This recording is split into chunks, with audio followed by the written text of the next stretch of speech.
I never thought I'd be writing a post like this, but here I am. I'm 30 years old and I've been with my girlfriend Lisa, 28, for 3 years.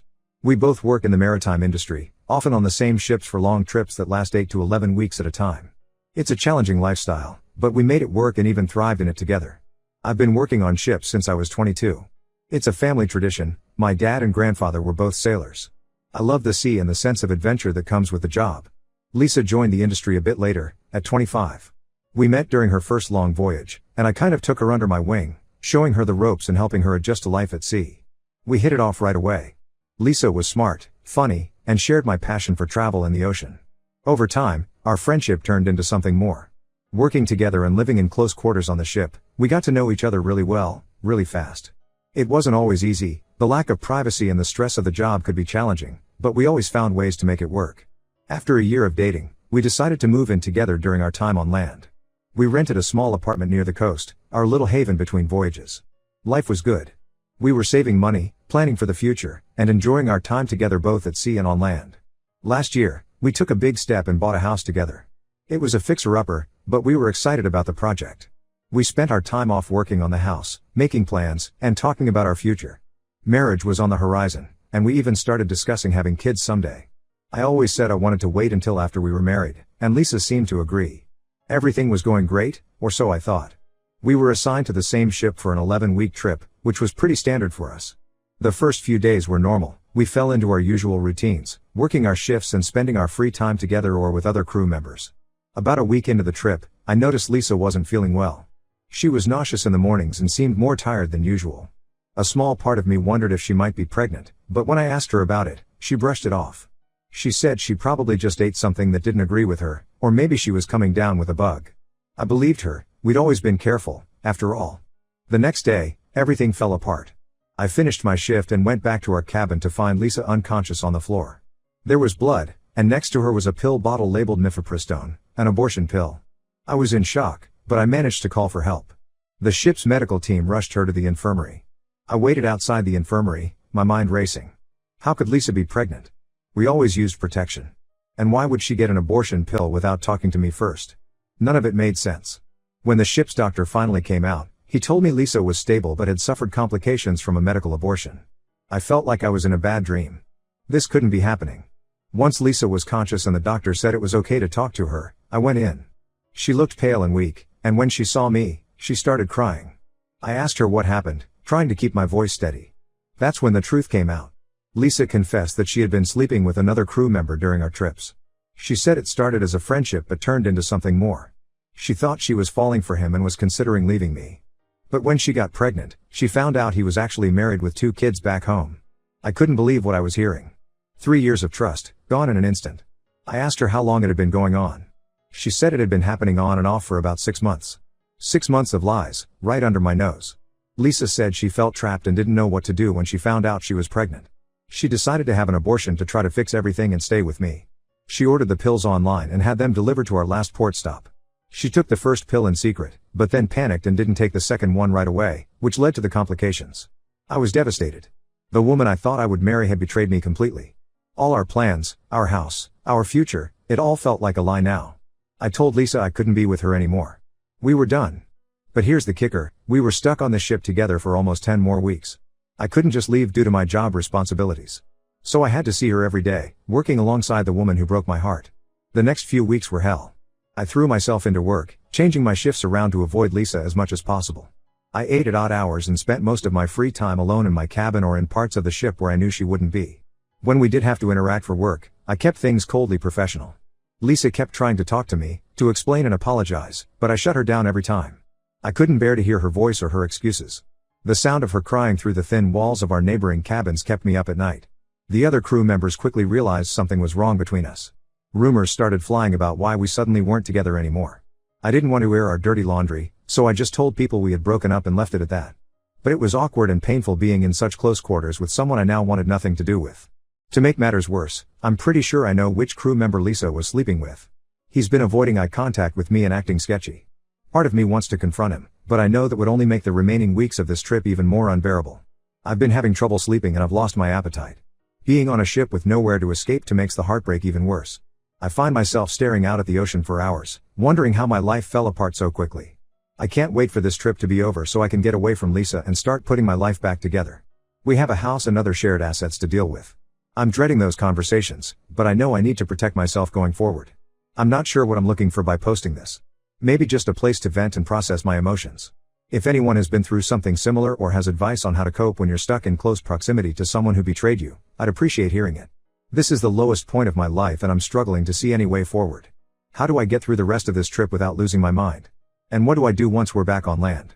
The thought of going back to the house we bought together makes me feel sick. Should I try to buy her out? Sell it? And how do I trust anyone again after this? Any advice would be appreciated. I feel like I'm drowning here and I don't know which way is up anymore. Update 1: It's been about 2 weeks since my last post, and somehow this situation has managed to get even messier. I appreciate all the supportive comments on my original post. Reading them has been one of the few things keeping me sane as I try to navigate this nightmare. These past 2 weeks have been a blur of work shifts, awkward encounters, and sleepless nights. I've been doing my best to avoid Lisa, but on a ship, it's nearly impossible to never cross paths. Every time I see her, it's like ripping open the wound all over again. I've thrown myself into work, volunteering for extra shifts and tasks just to keep busy. My supervisor noticed and pulled me aside to ask if everything was okay. I gave him a vague explanation about personal issues, but I could tell he was concerned about my mental state. I assured him I could still do my job, but I'm worried about the long-term impact this might have on my career. A few days ago, I was in the ship's gym when I overheard 2 other crew members gossiping. They were talking about Lisa and how she was showing already. My heart started racing. I thought the abortion had been successful. Could Lisa still be pregnant? I spent the next day in a daze, trying to work up the courage to confront Lisa. That evening, I finally cornered her in a quiet part of the ship and demanded to know what was going on. Lisa broke down crying again and admitted that she had chickened out of taking the second abortion pill. The bleeding I found her in was from complications with the first pill, but she never completed the procedure. She's still pregnant. I was floored. Lisa begged me to reconsider our breakup, saying maybe this baby was a sign we were meant to be together. I shut that down immediately. I told her that her lies had only gotten worse and that I wanted nothing to do with her or this baby that isn't mine. That's when Lisa dropped another bombshell. She's not 100% sure who the father is. Apparently, she had slept with me and the other crew member within days of each other around the time she likely conceived. She said she had assumed it was the other guys based on the timing, but now she's not certain. I feel like I'm losing my mind. The possibility that this could be my child has me reeling. I never wanted kids before marriage, but the idea that I might have a baby out there is messing with my head. Part of me hopes it's not mine so I can make a clean break. But another part wonders if I'd regret walking away from my own child. I told Lisa I want a paternity test as soon as possible. She agreed, but we're stuck on this ship for several more weeks. The waiting and uncertainty are agonizing. To complicate matters further, word has gotten around the ship about Lisa's pregnancy. Now everyone is speculating about the father and drama is brewing.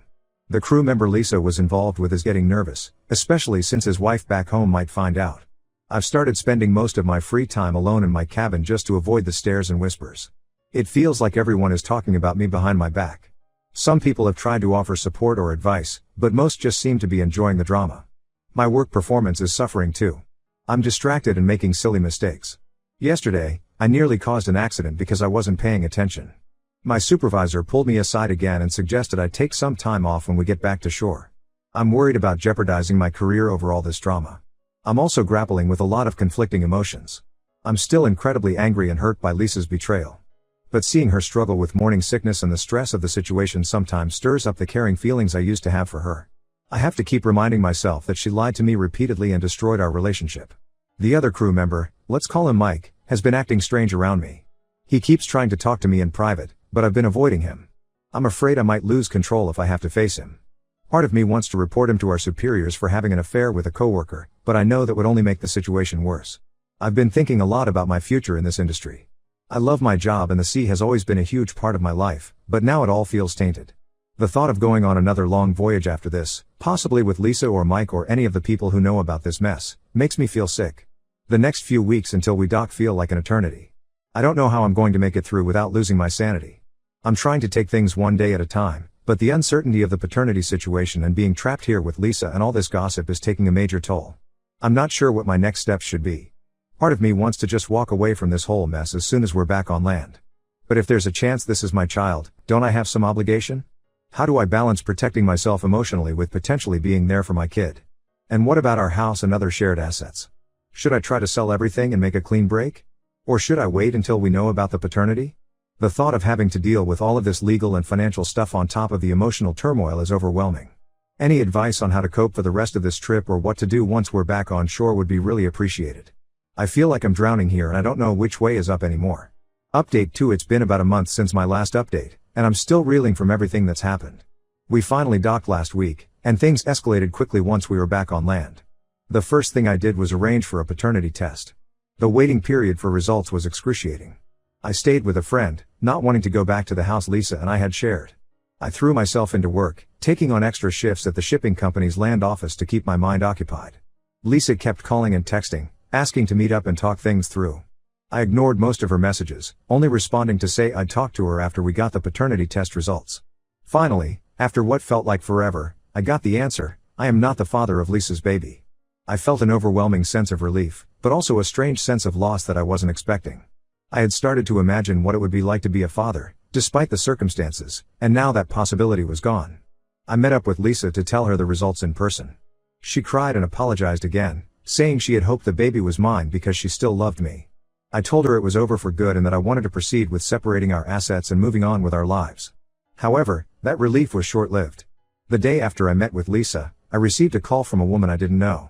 It turns out she was the wife of Mike, the crew member Lisa had been sleeping with. She had found out about the affair and the pregnancy and was livid. This woman, let's call her Sarah, had done some digging and discovered that her husband had a history of infidelity. She told me that he had gotten another woman pregnant 2 years ago and paid for her abortion to keep it quiet. Sarah was done with his lies and had filed for divorce. But here's where things get even more twisted. Sarah revealed that Mike had a vasectomy 3 years ago. He couldn't possibly be the father of Lisa's baby. I was shocked. If I wasn't the father, and Mike couldn't be the father, then who was? I confronted Lisa with this information, and she completely broke down. Through her tears, she finally told me the full truth. The father of her baby is actually our ship's captain. They had a brief fling at the start of our trip, but he immediately regretted it and told Lisa it could never happen again. Lisa panicked when she found out she was pregnant. She knew how much trouble the captain would be in if anyone found out he had slept with a subordinate. So she concocted this whole story about Mike to cover for the captain. I was stunned. The level of deception was almost impressive in its complexity. Lisa begged for my forgiveness, saying she never meant for things to spiral so out of control. But I was beyond done. I told her I never wanted to see or speak to her again. Word of the captain's involvement spread like wildfire through the crew. He's now facing an investigation and will likely lose his job. The shipping company is in damage control mode, trying to keep the scandal from going public. As for me, I'm left picking up the pieces of my life. Lisa and I had bought a house together, which I now have to figure out how to deal with. Our shared friend group is divided, with people taking sides in the drama. My career might even be impacted by association with this whole mess. I'm angry, hurt, and exhausted. Every time I think I've gotten to the bottom of Lisa's lies, another layer is revealed. I don't know how I'll ever be able to trust someone again after this. The shipping company has offered me some time off to deal with everything. I'm considering taking an extended leave of absence or even quitting altogether. The thought of going back to sea, where everyone knows about this scandal, is unbearable. I've been in touch with a lawyer to figure out how to handle the house and other shared assets. It's a complicated mess, especially since Lisa is now pregnant and unemployed. She was fired when the full story came out. I'm also grappling with whether I should tell the captain's wife about what happened. Part of me feels like she deserves to know, but another part doesn't want to get involved any further in this mess. Sarah, Mike's soon-to-be ex-wife, has reached out to me a few times. We've bonded over our shared experience of being betrayed and lied to. It's been helpful to talk to someone who understands what I'm going through, even if our situations aren't exactly the same. I'm trying to focus on moving forward, but it's hard not to dwell on everything I've lost. The future I thought I had with Lisa, the career I loved, the friendships with other crew members, it all feels tainted now. I've started seeing a therapist to help me process everything. It's early days, but I think it's helping. At the very least, it gives me a safe space to vent all my frustrations and anger. The shipping company has been surprisingly supportive through all of this. They've offered me a position in their land-based logistics department if I want to take a break from sea life. I'm seriously considering it.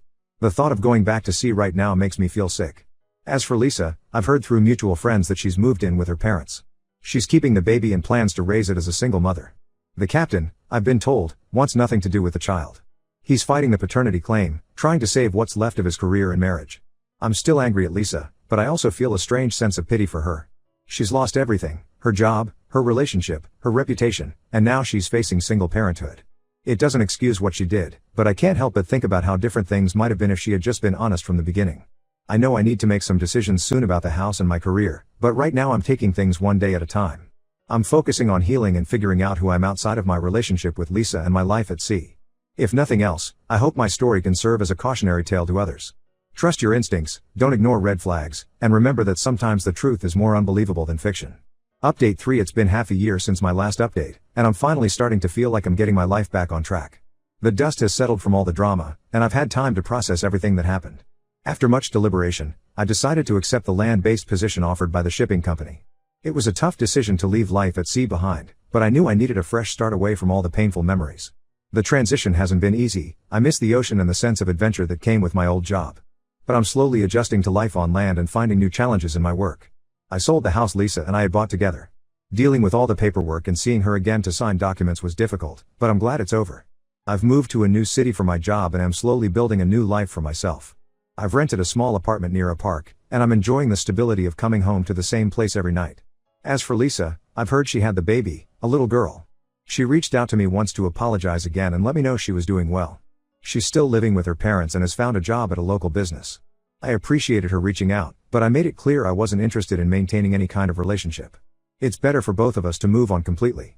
The fallout from the scandal on the ship was significant. The captain lost his job and his maritime license. He's fighting a legal battle with Lisa over child support. The shipping company implemented stricter fraternization policies as a result of the whole mess.